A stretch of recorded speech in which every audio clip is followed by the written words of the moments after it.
प्रबल न्यूज, हर खबर आप तक।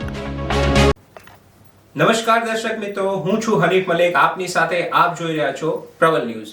હવે આપણે વાત કરીશું મહત્વના સમાચાર વિશે।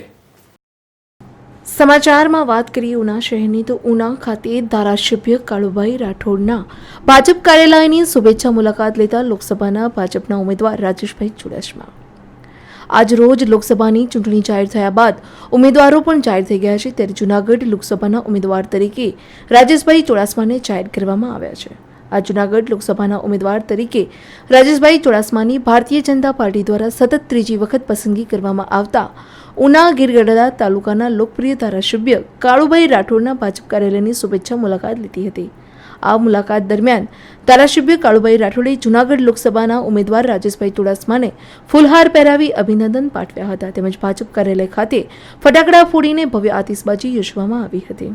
આ તકે નગરપાલિકા પ્રમુખ પરેશભાઈ બામણિયા, સિંચાઈ સમિતિના ચેરમેન લખમણભાઈ બામણિયા, તાલુકા પંચાયત પ્રમુખ એભાભાઈ મકવાણા, ગીર સોમનાથ જિલ્લા પંચાયત કારોબારી ચેરમેન સમિતિના પ્રમુખ ડાયાભાઈ જાલુંદ્રા, શહેર પ્રમુખ મિતેશભાઈ શાહ તેમજ જિલ્લા ભાજપ ઉપપ્રમુખ રાજુભાઈ ડાભી, તાલુકા ભાજપ પ્રમુખ બાબુભાઈ ચૌહાણ, પૂર્વ પ્રમુખ શામતભાઈ ચારણિયા, ગીરગઢડા ભાજપ પ્રમુખ કાળુભાઈ રૂપાલા, શહેર ચેમ્બર ઓફ કોમર્સના પ્રમુખ ઈશ્વરભાઈ જેઠવાણી, ગ્રેન મંચન પ્રમુખ કાંતિભાઈ હિડપરા, સોની એસોસિએશન આશીષભાઈ તકાણ, કેળવણી મંડળના પ્રમુખ જીતુ શેઠ, કાપડ એસોસિએશન પ્રમુખ ખેમચંદભાઈ, લલિતભાઈ લાલવાણી તથા જિલ્લા તાલુકા પંચાયતના સદસ્યો, સંગઠનના હોદ્દેદારો, કાર્યકરો વિશાળ સંખ્યામાં ઉપસ્થિત રહ્યા હતા।